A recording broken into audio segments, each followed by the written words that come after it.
our dreams and our energy. Across our continent, across the world, we are creating a better way to a better future. A Pan-African future together. EcoBank, a better way, a better Africa.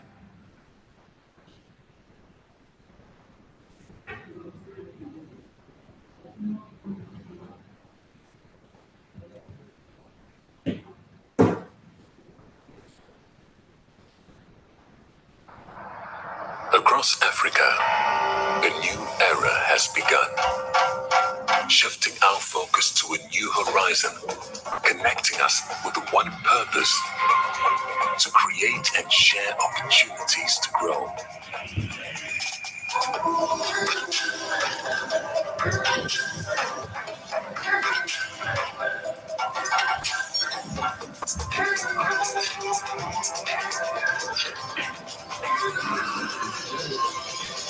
Today, we are making a brighter tomorrow, built by our dreams and our energy. Across our continent, across the world, we are creating a better way to a better future. A Pan-African future together. EcoBank, a better way, a better Africa.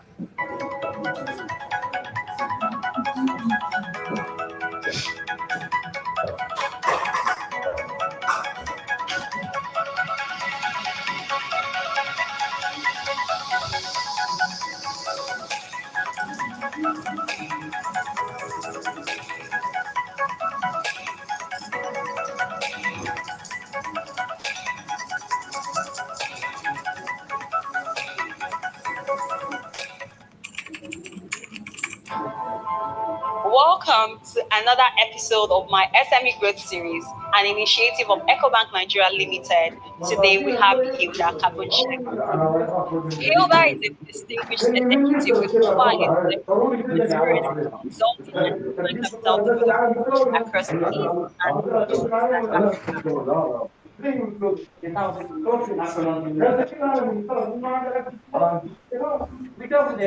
is to empowering 1 million SMEs in Nigeria.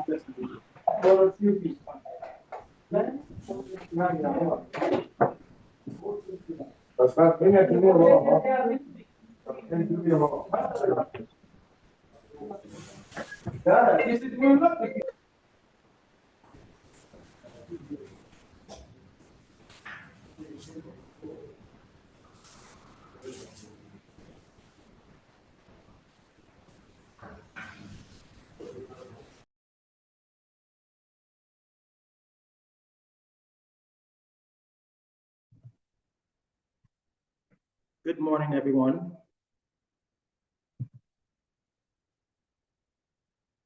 I hope you can hear me. Good morning. Yeah, good morning. We can hear you loud and clear. Good morning, sir. My name is Osahama. I'm head of SME and partnerships at EcoBank, and we're about to start. Apologies, we had a bit of a video challenge with the speaker, but that's being resolved right now. So 1 second, please. Thank you.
Good morning, everyone.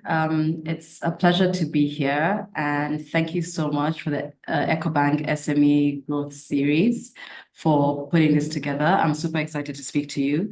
My name is Hilda Kabushenga. I am the CEO of the African Talent Company, which is the parent company for Japa Nigeria, Nigeria's largest job platform. And today I'm going to be sharing a bit about our experience on finding skilled labor in the Japa era and how you go about that. I hope you can all hear me clearly. And, in case I'm moving too fast, hopefully somebody can send a message in the chat so I can slow down, but I think we'll be okay. So I'll just get right into it.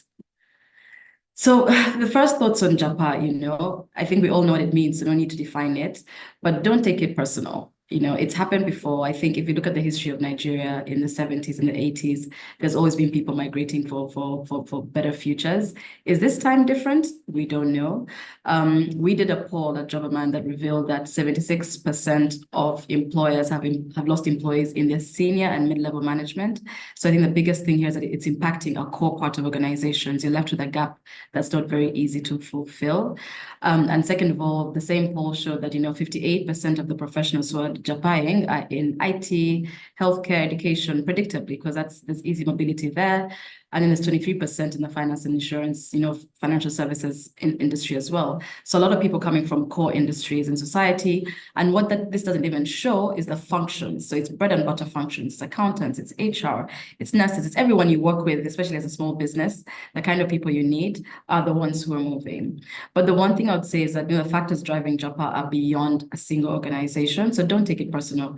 When your employees leave, you shouldn't say it's because of you or something that you did not do right. It's beyond that. I think the issues are beyond just a singular organization. At the same time, as an organization, I believe we still have a role to play. And not managing talent in the context of the new work realities definitely is contributing to the Japa trend. With the rise of technology and the internet and young people being able to see what other opportunities are out there for them, obviously, if they don't feel like they're being managed well in their current organization, they'll look for opportunities, whether it's home or abroad, and increasingly it's abroad. And this is coming from a place, I think, especially post the pandemic, where people are no longer looking for necessarily physical employment contracts, but it's pretty much like a psychological contract of experience. They want to feel fulfilled in their work. They want to feel like their roles are helping them to thrive beyond just career, but they have work-life balance. They want the flexibility that comes with being able to, to just live a full life. I think that slowdown in 2020 really stayed with people long term. So at the same time, if as an employer, you're not, upgrading or updating the way you think about managing employees and the way you think about the world of work and their world of work, you probably be at a much, much higher risk of losing your staff to the Japa wave, because the change is here. And I think it's irreversible, especially when you think about millennials and Gen Z. And how do you even start getting ahead of this, right? I always say you start with understanding the entire talent cycle. So think about the talent cycle. The first thing is onboarding. Is recruitment. You're trying to source for talent. You're trying to get the best talents in a country where people increasingly are leaving. At the same time, there's very many job seekers. How do you get down to the ideal candidates? After that, you need to onboard them. You get them to buy into your vision. After that, there's a whole engagement. How do you retain them? How do you make sure they're excited about being in your organization? There's a learning and development piece, how are they growing while they're with you? And then finally, if they have to leave, because, especially for young people, they're probably going to change careers or they're going to change companies. They might Japa, it's not something you can control, but how do you manage this as well? And more importantly, in this context, how do you think about this entire cycle with Japa in mind? So starting from recruitment, I think the first thing is you should identify your critical departments. Depending on the type of organization you're running, there's some things that will be critical. For example, I run a B2B sales business. So I'm always looking for sales. The product, the devs, they're also super important. I think the one thing you have to realize here is that you need to always have a candidate pipeline. And it's easy to do this either with your recruitment partner or internally to say, hey, we always need to have a candidate map for this role. We need to understand who is on the market, how to reach them, maybe engage them, such that you need to interview on short notice. You have a pipeline to fall back to. You're not thinking, oh my goodness, where do I start? I think for your critical roles, there's really no room, especially because also with Japa, you don't always know when somebody is going to leave. Somebody will show up at work today, but their passport is ready in the embassy, they're waiting, and they'll hand you notice, very, very short notice. In fact, I've even heard some stories where they moved to Canada or to Germany or to England, and they're working remotely for a bit before they finally come clean and say, oh, by the way, I left, I'm now handing in my notice. When things like that happen, the best thing, if the way to avoid that is if from the very beginning, on a recruitment perspective, you always have a live candidate pipeline. It sounds like it could be lots of work, not necessarily. I think the best way to do it is to create pools. So if you're looking for pools for particular roles, maybe for accountants or in finance or for HR or for tech, for developers, for software, for sales, big one, marketing, just always say, you can scan LinkedIn, for example, and find a list of people. You can create projects on LinkedIn. You can do that on Jobaman as well, to just create people, find pools of people who match the criteria you're looking for. Have conversations with them, how's it going? I think some companies even go as far as interviewing. So you already know, almost you've had like a coffee chat or first round interview, and then you just keep them aside. Maybe they're not available when you need them, but maybe they are. And either way, that engagement process has already put you ahead. The second thing is be very honest in the interview process, right? Have an honest conversation about long-term career plan, and you can be direct. Where do you see yourself in the next 5 years? Where do you see this going? What's the role of my organization in helping you get to where you're going? One of the questions I ask these days is, are you planning to relocate? It's a very valid question, not from a good or bad place, but just so everybody's on the same page. And maybe you won't even get an honest answer from that, but there's something about body language, about the way they'll answer that will give you insights into where they see themselves long term, and if it's within the country, within the organization, or if it's away, or if literally they're on their way out, you'll be able to gauge that. And at least you say, I asked up front. And then finally, if possible, there's a concept of an heir and a spare, which is whenever you're hiring for a very important role, you should definitely hire that person. Keep ideally that pipeline still rolling in the background. But if you can, hire somebody a bit more junior to shadow them and begin to understand what they're doing and learn the ropes from them. The impact of this is if your heir, the main person, decides to Japa, then your spare, who has been shadowing them and learning the ropes, can step into that role. Even though they might need support and they might need some more coaching and nurturing, at least you will not be starting from scratch. That's another thing you can think about if it's open to you.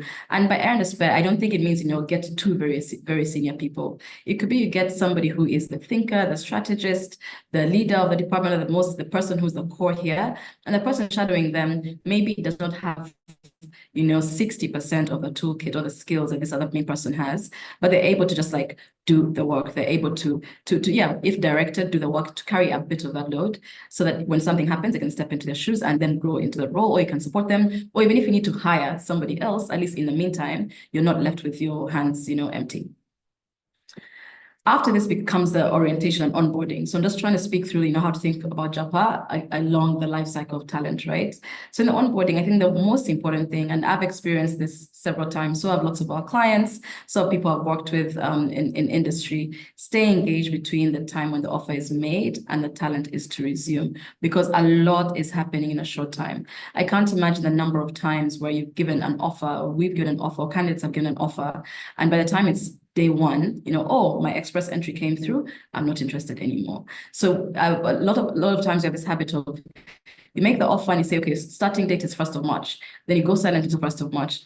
In today's era, there is no guarantee that that person will show up on the 1st of March. So stay engaged, because this way, if you get wind, or if you talk to them and say, I've changed my mind, or I'm not coming anymore, my passport came back. And these are very, very valid conversations young people are having, by the way, after getting offers for jobs. But the plan A has come through. Maybe recruiting with you was the plan B. Now the plan A is here. They don't care anymore. They might not even let you know. So if you engage with them, you can know, and that will help you, not waste so much time to wait till day one of resumption and realize I have no staff, I have no candidate, I have to go back to the starting line. If you've been engaging them constantly, you can get ahead of that.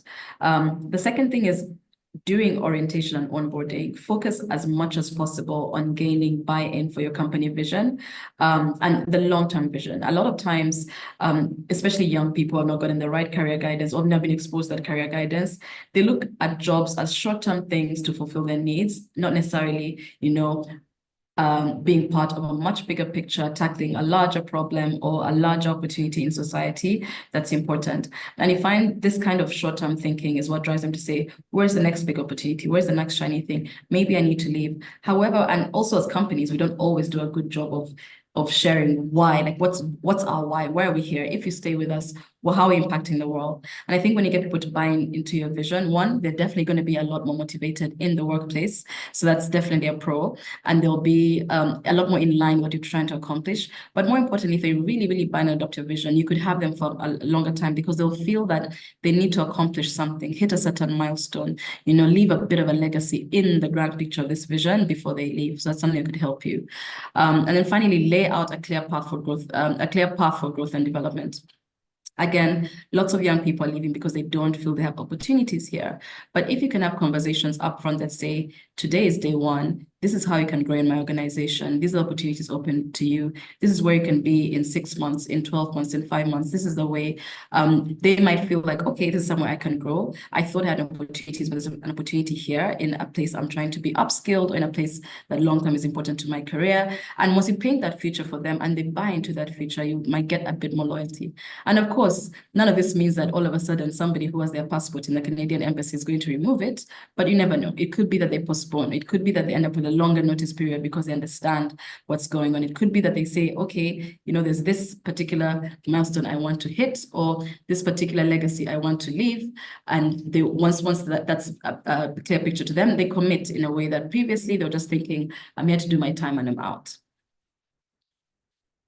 After onboarding, and I'll probably spend a lot of time here, the biggest piece that comes is engagement. And this is for retention, right? Because obviously, if you have people in the workforce, you need to keep them engaged. You need to kind of speak to their very ethos of being of working with you, such that they're motivated to stay. Even if they're not Japaing, somebody who is not engaged, who becomes checked out in the workplace, will still leave your organization. One of the ways you can do this is set up better reward systems. So things like, and this is all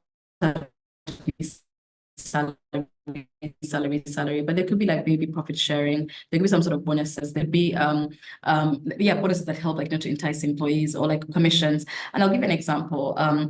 Recently, a client was working on a long-term project and they had a team that was at risk. And one of the things was to say, guys, this project is 18 months. If you can commit to 18 months and get it over the line, we are committing in writing to giving you a 40% bonus, based off certain criteria. So already somebody who's working towards that automatically now has a goal. Because previously it could have been like, I want to leave, I want to leave, I want to leave. But now like, you know what? I'm going to leave. But there's this really, really good carrot waiting at the end of this project for me. I will leave after it comes in. And that buys you time, right? It doesn't buy you forever all the time, but it buys you some time and you improve their job satisfaction. So there's other things you can come up with beyond just like financial incentives, right?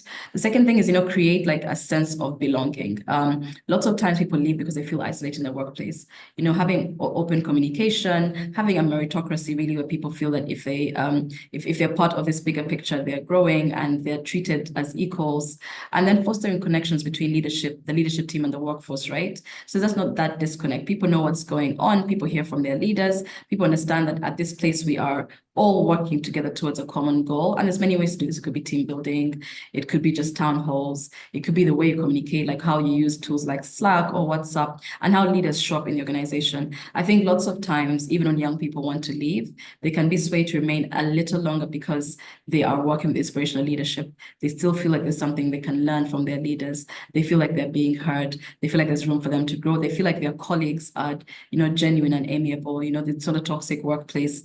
When all these other issues come in and compound, then, even if you're thinking about it, all of a sudden it accelerates the process. My manager doesn't listen to me. I got a bad review. I can't explain why. I don't like my colleagues. I haven't spoken to anybody in a while. I have no idea what's happening in this organization. When all those things are there, if they're already thinking about leaving, it will accelerate their path. Whereas if they're engaged and they're feeling like, I'm listened to, understand what my leaders are doing, understand why I'm here and why I'm part of this picture, it could, again, retain them a bit longer or keep them satisfied a bit longer. And then the final thing here, obviously, is incorporate flexible work modes. So it's very interesting because, less than a decade ago, less than 5 years ago, talking about flexible work modes is almost like a taboo in the workplace. You wake up in the morning, you go to work by 8 and you leave at 5. That was a standard. But now employees that want to hold onto their staff have to embrace the future of work. And the future of work is flexible. And this could be many things. It could be, yes, maternity leave is 3 months, but if you're a new mom, you can continue to work remotely for the next 3, That's something that is really flexible. If you are in a particular demographic, and this all starts from understanding your employee value proposition, understanding the different types of demographic you have in your workplace and what kind of flexibility will work for them. Because guess what? What a bachelor needs is very different from what a young father needs or a young mother needs or somebody with older children needs, or somebody who lives with their parents needs, like trying to get into the nitty-gritty of, what's our staff body like, what drives them, and how can you make this work-life situation a lot more flexible for them, not based on this general thing that is like a blanket cover for all, but actually specific things that speak to a particular individual. It's going to be hard. And again, I'm a young mother, so I always use this example, but it's going to be very hard for me to think about leaving my job if, coming back from maternity leave, I'm being given, flexible working hours, or, work remotely or work from home or do whatever for the next 7 hours, for the next 7 months or for the next 6 months until my child is a bit older, or if maybe I even travel to have the baby, I've come back home. Those are the things that make a huge difference, right? Also the things that can accelerate somebody leaving if it was already on their mind, because like, okay, now what am I doing here? This is not even working for my life, for my personal life, which I know is very, very important. So let me solve for myself because these people are not solving for me. So I think the whole engagement piece just speaks to, solve for the employer too, for the employee too, and let them feel that, you're considering where they're coming from, what matters from them, and what flexibility means for them in that context. It's not going to be the same for everybody. Then there's learning and development. This is a really big one. And I think this is a tool that's really underutilized. You can deepen your talent bench by building, not buying. I think a lot of the times, and this also kind of linking back a bit to the air and the sphere concept, right? A lot of the times we want to hire people who are already skilled, who know what they're doing, who can ramp up on day one and they're superstars. But guess what? They're not always existing in the industry, they're not sitting around. So you're going to be poaching. Poaching is great, but poaching is also terrible because it means you're not necessarily increasing the talent bench of the industry all around. It's pretty much you're moving from one place to another, getting from one place to another. And these guys will still leave. The same way you poach them, they could be poached from you, but also they could have exit plans. And that's buying talent, right? When you take the deliberate decision to build your talent bench, it takes longer, but it pays off because now it means you're getting younger people, less experienced, you're creating exact like career paths for them, learning and development paths for them, thinking, I know that I'm looking to I have a CFO. I want to know that, everybody in the finance team potentially can be a CFO. I can either go and buy in the market somebody who's already like at a deputy CFO level, or I can get someone who is a recently qualified chartered accountant with 4 years of experience, is eager to learn, wants the opportunity, and I'll invest in them knowing full well that it's going to pay off. And in the meantime, I have their skill set. The truth is, this person might also leave. And I think that's where the push and pull comes in, right? How do you balance between investing in talent, knowing they might still leave, or spiting, cutting off your nose to spite your face in the meantime because you're not investing in building or in training them?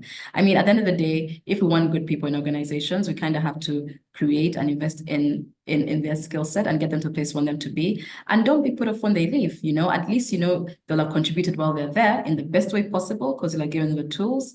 And more importantly, when they go, they're better off. And I think as organizations, we have to start thinking about our role and our responsibility in growing talent overall in the country, right? And it starts with L&D. If you build, not buy, you'll have a much deeper bench. In fact, you'll have not even an air and a spare, you'll have an air and 5 spares, right? Because you've got this input. And I think this thinking is what has made graduate recruitment programs so popular in the larger corporates, because obviously it's a clear path to developing a deep management bench or a deep talent bench. For an SME, it can be a bit tougher. So of course, you're going to hire 10 people, but it could be 1 or 2, somebody young, willing, able, eager to learn, probably also doesn't even have the savings yet necessary to Japa, but they're going to grow with you. And maybe when they get those savings, they will still go, but you'll have had enough time with them to also reap those benefits. The other thing is, tailor L&D initiatives win. Sometimes employees feel like leave because they feel like they're not getting enough value. I'm trying to study. I'm trying to do this. You're not offering me that opportunity. I see your learning and development goal or initiatives, but they're not connected with what I want to do. So I think there's room to have a new conversation around L&D where you actually say, okay, what are your plans? Are you trying to do ACCA? Are you trying to do a master's degree? How can you support you to do that? For example, if your goal is to study, you're trying to go to Canada, it could be to say, you know what, if you give us a year, we'll pay for your application, your visa application and university application, and we'll support you on that journey. Or if you're doing an MBA, do you want to start doing it remotely? We'll give you the hours, and when it's time for you to ease out, at least we know you've been working on it. And I actually had an employee who did that. She was doing an MBA in Canada, started off remotely. We worked together. She was working, in Japa. We knew she was going to leave at one point. Eventually, when it's time for her to leave, she was still eased out gently. But it's because we supported her goal, and we knew her goal involved leaving. We also knew we still needed her for a while, and we had to kind of make it work. So maybe just having this L&D, study leave, education allowance, whatever it is, in line with their Japa goals, not necessarily yours. Hopefully they're related because, they're trying to remain in the same career space. But either way, as long as they're adding value to you, be open to that, shaping L&D in terms of what they're looking for, as well as what you're looking for. And the fifth, which is offboarding, right? It starts a solid succession planning system. All this talent bench building, that speaks to succession planning. But so does, thinking about when do I have to start looking externally to make sure that I'm refurbishing, my bench and it's always solid. Like the spare we've been speaking about all this time should always be ready to step into the shoes of the person they're shadowing.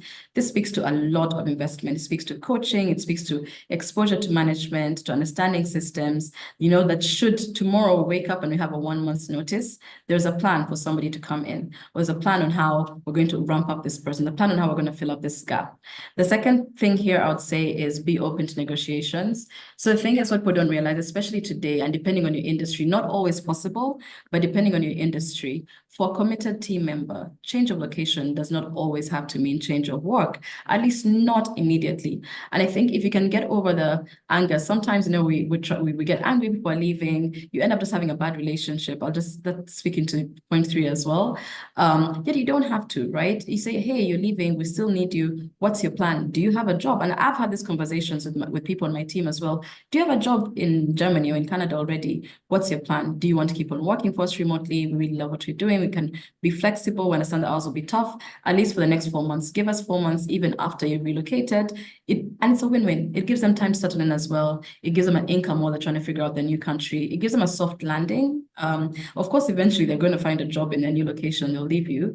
But in the meantime, they'll have gotten enough, from their new location to either hand over in a very, very good way to the new person, or to ramp them up, to coach them, to build a certain system or process that's going to help, or just to actually keep on doing the work until the person you've hired comes in. Because sometimes even when you hire, there's a notice period, there's everything going on. So if you have that, if you're able to negotiate and say, I don't want to lose you just yet, how do we make it work? You'll be surprised at how many people who are Japaying will come to the table and say, thank you, because even I need a soft landing. I want a salary before I figure out a job. I still need to pay rent. I still need just something.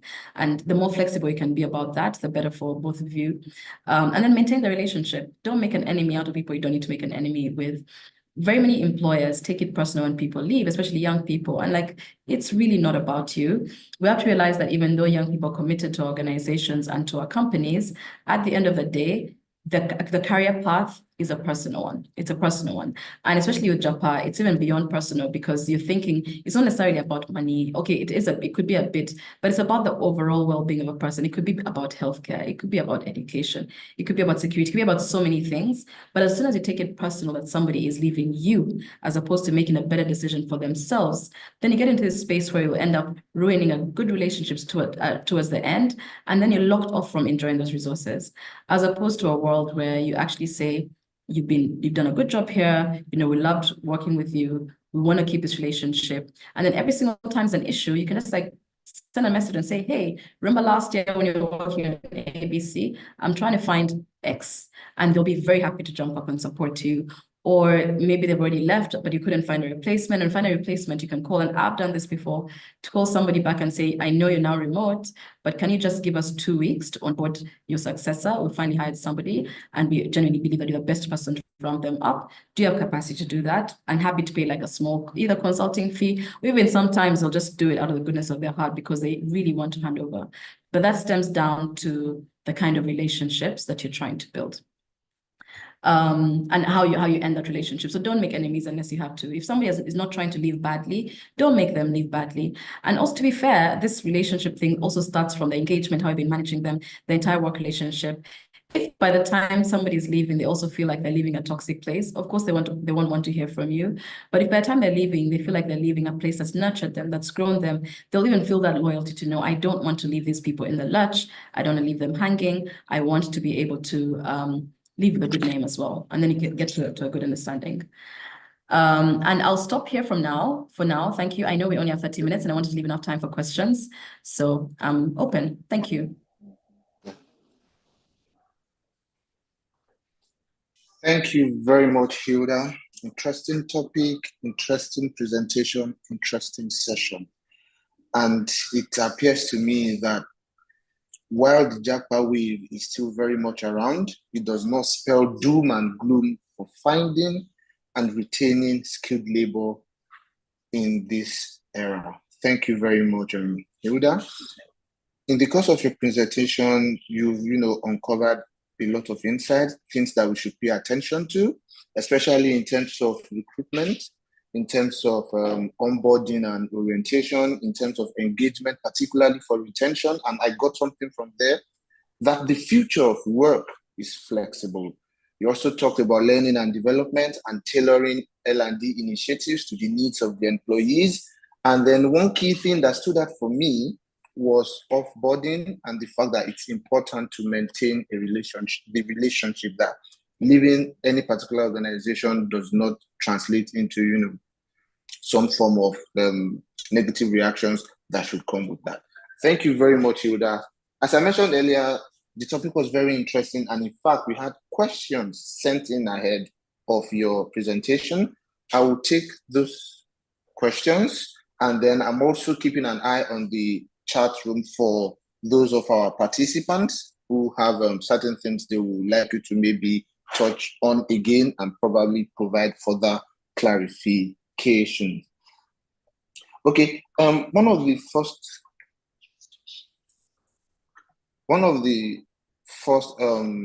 questions that we got, and this one is a bit interesting.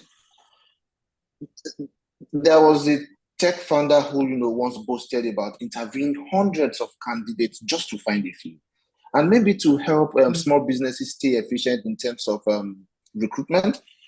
Would you say that there are, what are those efficient ways of finding talent who are capable of adding value from day one, such that you don't have to run through numerous candidates just before you find that perfect fit? No, I hear you. I think, nobody wants to kiss very many frogs before they find their prince, so to say, right? But yes, especially in Nigeria, you're going to interview a lot of candidates, and for several reasons. One, there are very many qualified people. They might not be the right fit for your organization. It doesn't necessarily make them unqualified. At the same time, there's also very many unqualified people who are unemployed because the unemployment rate is high. So if anybody sees a good job, they're going to try and get a shot for it. I think what you can do to get to the, your ideal person as soon as possible is to make recruitment as objective as possible. And it starts with the top of the funnel. So first of all, how many people are hearing about your vacancy? As many people as possible need to know, because the only way you're going to get the right person to the right job is if you can try to ensure, in a way, democratic access to this opportunity, right? So whether it's the recruitment partner, whether it's the job board, whatever it is, make sure you have a very wide funnel. Think about it like sales, very wide funnel at the top, but then now use data to narrow it down. So don't make it a subjective experience where somebody has sit and interview 100 people. No, that's not efficient. For example, you could start with a competency-based test. That could be a place to start. Already, you have your cutoff score. It's going to eliminate from the 100. It's going to bring it down to 30. After that, you can have a skills-based test, and that's actually something we do on our platform. But where you can say, I'm looking for a sales manager. this is something, as a sales manager of 5 years of experience, I should expect you to understand this case study on the end-to-end, on the sales cycle, you know? Do you have that knowledge or not? How do you score against that? That'll bring the 30 down to maybe, 7 or 10, depending on what you want to do. Now the 10, you can have concrete interviews with, because you realize, yes, they were qualified from that top of the funnel based off the job description and the data points you had put in there. They've passed, the competency, just the general things around behavior and things like that. They're skilled at a 10. Now these 10, you can actually take time to interview, because remember, you want the candidate pipeline, right? So if you have 10, honestly, 10 good people, you're a good pool. Of course, you're going to get to your top 1, but you also know that should that top 1 Japa, you now have 9 people who you've already had significant interaction with, to a point where they could be close to your organization, that you can go back and re-engage. And even if none of them is the right person for you, it kind of helps narrow it down. So I think if you want to get to a person who can add value on day 1, the biggest trick is remove as much subjectivity as possible from the hiring process and introduce data as well. Let data drive the decision-making until you get to a number that's manageable, that you can engage and spend time with and actually interview in depth and understand if they're a good fit for your organization or not. Technology helps with this. I'll add that. Oh, yes, I agree. Thank you very much, Hilda, for that answer. Could you please stop sharing your screen while I take a question from one of the participants? We have a question from Monday James Abba. Good morning, Monday.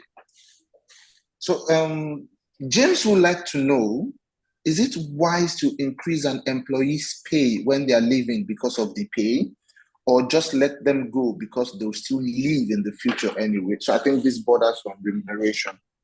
Yes, that's a very slippery slope, but it's a very slippery slope for very many reasons, right? And I'll start with the negatives because they're easier to understand from an employer perspective. Then I'll talk about the other side of it. So obviously, you're working with a budget. You're working with a budget, and we all know there's no budget as a standard, right? Generally, you set your budget for the year, the salaries. If pay is an issue, you know that if you increase one person's pay, there could be several other people coming behind to say, so-and-so got a pay review, where is my own? And that's a problem you don't want to interact, you don't want to create in your organization. At the same time, you don't want this, if they might leave anyway, whether they increase it or not. Because sometimes people, fight for the pay increase just to get a higher base to negotiate their next salary. I've seen it happen several times. At the same time, however, if this is somebody you truly value, you should find that budget, because guess what? It's going to be much, much cheaper for you to actually increase this person's pay than to go back into the market and hire somebody at that level. Because when people are growing in the organization, the increments are not that tremendous. But when it's a crossover, migrating across organizations, it's always a huge leap. So you could say, I don't want to give somebody a 20% increase, they leave, then all the candidates are interviewing, it turns out, are coming in at least 60% higher. Then really, as young people say, you've played yourself. So I think you also have to assess how critical is this person to my organization, because even if they're going to leave later on, the most important thing is that you don't want them to leave right now. What I typically do is when I have those conversations with people now, that's why you got the recruitment in the cycle, start building that pipeline. Once you have that increased conversation, start building that pipeline, not because you're expecting the worst, but because as a prudent business manager, you need to plan for it. If they've asked for one pay increase, it could be because they're negotiating somewhere else. It could be because genuinely they want to be able to commit to you and give you their best, but this is an issue for them and you'll solve it and they'll be the best employee ever, right? Or it could be because they're on their way out and they're trying to rack up savings so they can go. Either way, your priority is, I don't want me to be left in the lurch today. So if that pay increase is going to buy you 3 months instead of the 1 month notice you're going to get tomorrow, I think it's worth it. It's a trade-off. You have to decide if it's worth it, depending on the person. Okay, thank you very much, Hilda. Monday, I believe she's done justice to your question. And I totally agree with you, Hilda, because there's this saying that it is more expensive to onboard new staff as opposed to, elevating and promoting existing ones. And I'm sure that that is something that all of us will pay attention to going forward in our respective small businesses. I have another question from Victor. So Victor would like to know your own, advice based on professional experience. How long would you advise that an employee stay or endure a toxic working environment in an economy like ours, where good jobs seem to be few and far between? So, how would you? I think Victor is trying to know the best, way to navigate certain working environments that may not be all that healthy. What would your recommendations be, Hilda? So it's a tough one, right? It's a tough one. And I will say maybe two things about this. First of all, ideally, nobody should ever have to endure that. But understand, right? Bills need to be paid. There needs to be food on the table. It's not always an option. What I typically advise in this situation is know your why, right? Know your why. I'm here because I need to accomplish A, B, C. That's the first thing. So you know what you're fighting towards. It could be, for example, I have a bonus at the end of the year. I'm here because I need that bonus to complete my house, or I needed to do something else, right? If that's your why, then focus on that why. That's the first thing. Second thing would be, in as much as possible, even though the environment is toxic, try not to let yourself devolve into that toxicity. Focus on your why. I'm coming to work because this is waiting for me at the end of it. I'm seeing all the confusion happening there, and it's painful. So I have to build that mental resilience. It's there, but I'm powering through because of my why. The third thing is have a plan, right? The best thing you can do, and there's this concept that's popular in technology. I'm not sure if many of you know it, around OKRs, objective and key results, right? You can have personal objectives and key results. I'm in this toxic environment. My objective, I need it. I need this salary. I also need my bonus end of the year, but my objective for the next 12 months is to get myself out of this. What are the key results? By the end of Q1, I need to have submitted at least 20 applications. By the end of Q2, key result, I need to have done interviews, or maybe I need to have started a side hustle, entrepreneurship, something. Keep tracking those key results, knowing that if you accomplish them across the year, come December, come whenever your cutoff point is, you're able to leave. I think even if it's a toxic environment, if you know I've got an exit plan, I am working on my exit plan, and I'm progressing on the exit plan, it makes it easier to manage. But again, the baseline here is, in the perfect world, nobody should have to stay in a toxic environment longer than a day. Thank you very much, Hilda. Victor, I believe she's also done justice to your question. The key thing is find your why and have an exit plan. That Victor's question, interestingly, is kind of interested to one of the questions that we had received beforehand. And the question is about, when we talk about high unemployment rates, as a business, and then businesses still struggle to find quality talent.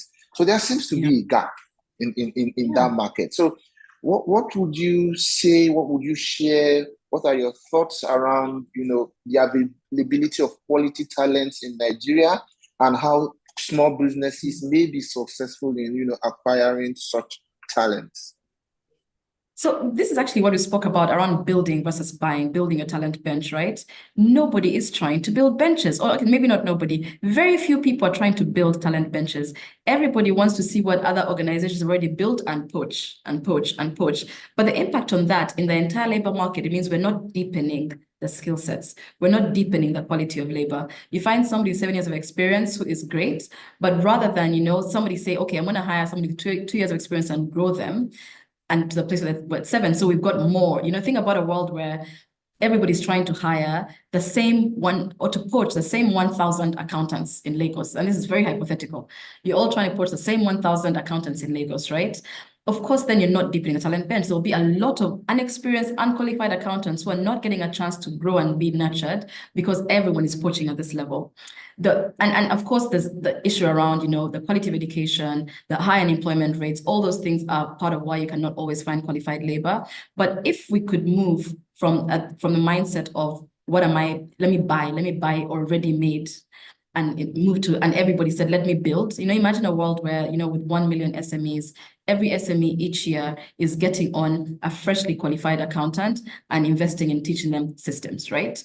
All of a sudden, we'd have a million more qualified accountants by the end of the year. That deepens the talent bench. So the thing around buying, poaching versus building is a huge contributor to that.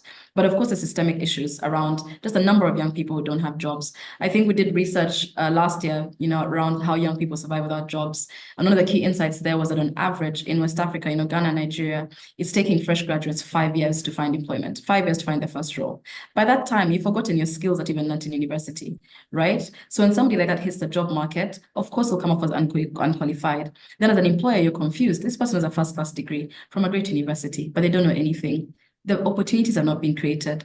But what you should do is approach this with empathy. When you meet such a person and they're brilliant and they're committed and they're willing, teach them. You be the first person to get them from unqualified to experienced, because you know something they don't, and all they're looking for is that opportunity, and those opportunities are far and few between.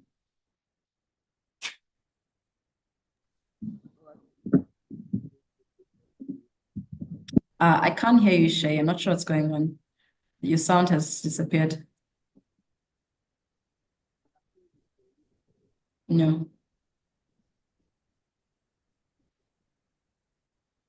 It could be just me, but I can't. You're on mute. I think you accidentally muted yourself, maybe.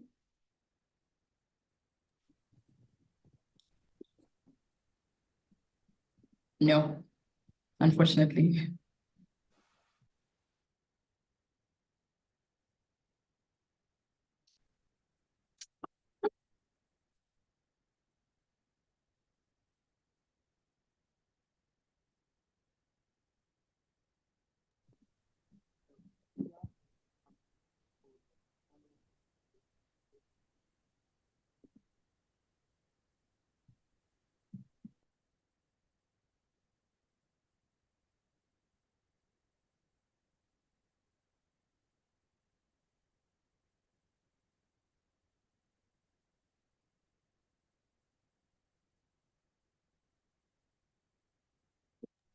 Oh yeah, I think there's a question in the chat just speaking to offboarding versus onboarding, right? Oh, okay. You're back. Yes. Okay. Yeah. Can you hear me now? I can hear you. I was just going to answer the question I saw in the chat. Oh, okay. Please go regarding ahead. offboarding and onboarding. So I think just going back to when I described the life cycle of the talent, right? Onboarding is when people just join the organization. How do you ramp them up? It's day one. Some organizations, day one, and they just put you on your desk and give you a computer and you figure things out, right? But it can be deliberate. I think like in my organization, for example, the onboarding period is a month, and you're expected to work a little bit, but maybe not that much. It's more focused on how do we help you ease into into organization very, very smoothly. What tools do we use? What's our vision? Who is our CEO? What are they doing? How do people grow? What are examples of career moves that have happened in the organization? How can you be successful here? How do you do performance management? All those things that will make somebody feel prepared to contribute to your organization as soon as possible. If you've got great onboarding, then of course, like from day 1 or from day 10, from day 20, they're ready to go. But when you just leave people to fly, to like hang around, figuring things out by themselves, it could take them 3 months. I think that's probably how the concept of the first 100 days came in, right? You need 100 days to figure out an organization. But if you've got solid onboarding, maybe you can cut down those 100 to 30, and that's what onboarding is. Offboarding is now the reverse. Once you onboard them, of course, you have to retain them. There's performance management. There's everything that happens while they're there. Offboarding is at the point where an employee says, boss, I want to leave.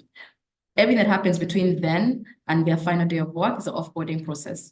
The relationships building, everything you owe them, whether it's their pensions, whatever, everything you need to settle between each other. The handover, that's a very important one. How do you ramp up a new person? All the documents you've been working on, all their client relationships, all of that is offboarding, and it ends when you say, bye-bye, thank you for everything, and then an email maybe, and it's a wrap. So that's the difference in on and offboarding. I hope that helps. Yes, thank you very much, Hilda. And so it's interesting how this session is going, because someone in the chat has asked a question that is a bit similar to one of the questions we got before the session. So I'll just quickly go to that. I think this is for Victory. So Victory would like to know, when it comes to leadership, how does one effectively lead his or her company or her team from this perspective of, talent retention? And someone has also asked earlier that what advice would you have for a small business that is trying to develop a performance culture? So if you could help take those two somehow related questions together in your answer. Yeah. I'd say maybe a number of things, and maybe the performance piece might be easy, but let me start with the leadership piece, right? I think the first thing you have to realize is that, especially with millennials and Gen Z and the younger generation, right? We want to see vulnerable leaders. Everybody knows that nobody's infallible. We want to understand that you're human as well, and that you see our humanity. I think the more you can show up to your team as your authentic self, incorporating your whole self to the organization, the better. I think previous generations more like, this very, very boxy approach leadership. The boss is the boss is the boss. But no, that's just not true unless you're lying, right? Everybody has a life. So bring that for life to the organization and let people see pieces of it to connect, I like in my organization, for example, there are people I on motherhood, there are people I connect with on football, there are people I connect on dancing. And it's because I'm not trying to hide those pieces of myself from me. Yes, I'm still a leader, and that's why you role model it. If you role model that I am focused on performance, it will be a meritocracy. If you're not doing your job, we will address it. If you're doing a good job, you will be rewarded. If you can role model that, but also bring the other parts to yourself that make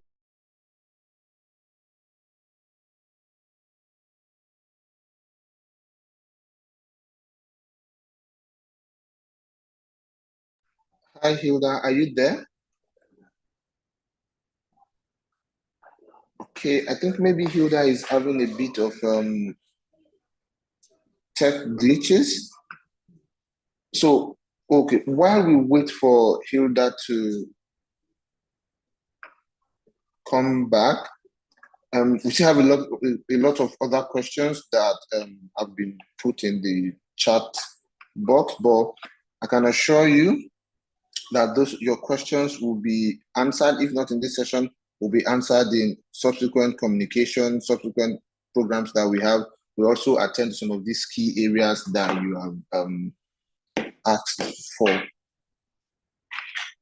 So please let me just confirm if Hilda is able to get back in a bit.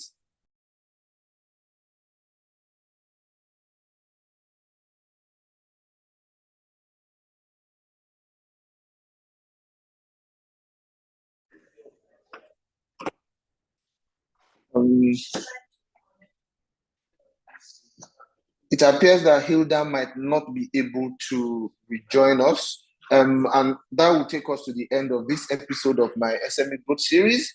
We hope you've enjoyed the session and we hope you've learned something useful for your business. At EcoBank, we are aiming to train 1 million SMEs to, empower them with the critical skills they need for growth, through knowledge sharing sessions like this, skills development, access to new markets, and fantastic opportunities for networking. The MySME Growth Series will run every other Thursday, and we hope to have you join us on 7th of March for the next episode, where we'll be bringing another interesting topic your way. Rest assured, we will send you the recording of this session to all registered attendees via email later today. That way, you'll be sure not to miss a thing. And that's it on today's episode of my SME Growth Series. Thank you.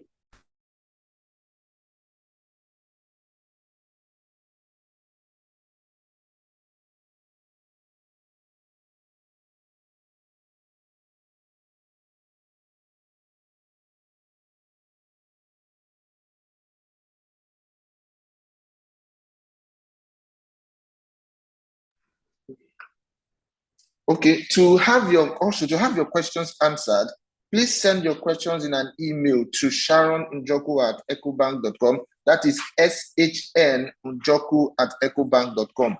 Someone has been kind enough to help us put that in the chat box. SHNJOKU@ecobank.com. Sharon Unjoku. Thank you very much. Have a nice day.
Across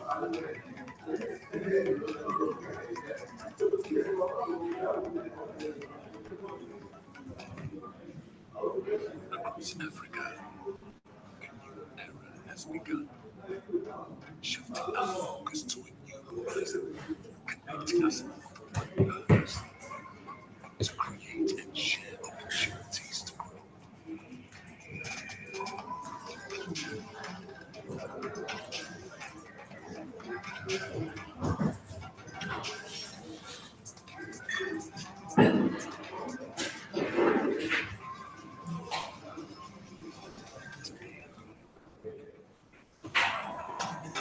Our dreams and our energy across our continent, across the world, we're creating a better way to a better future. A pan-African